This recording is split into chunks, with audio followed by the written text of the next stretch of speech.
Hey, what's going on, everyone? It's Jeff at Lockdown Security bringing you this video today on a 2018 Hyundai Elantra key start. So key start means it starts with this key. What we did on this, we did a Fortin EVO-ONE paired with the THAR1 KHY2 T-harness, so it was plug and play install.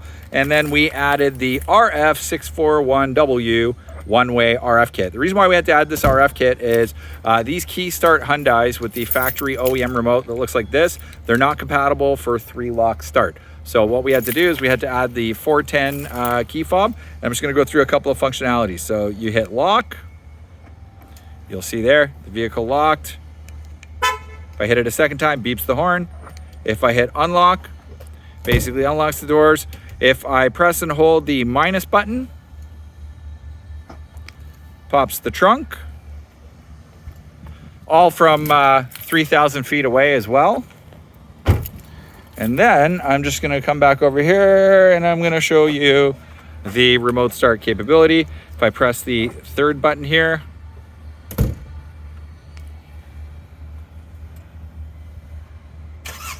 vehicle starts right up.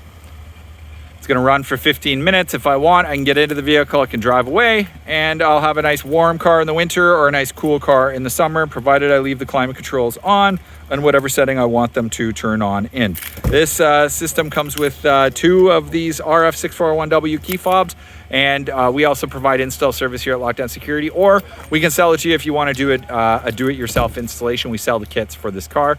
Thank you for watching. Hope you enjoyed it. If you do like the video, hit the like button. If you could, subscribe to our YouTube channel. It goes a long way to help us make more videos like this in the future. And let us know if you want to buy a remote start for your 2018 Hyundai Elantra key start or any Hyundai vehicle for that matter. Thanks for watching.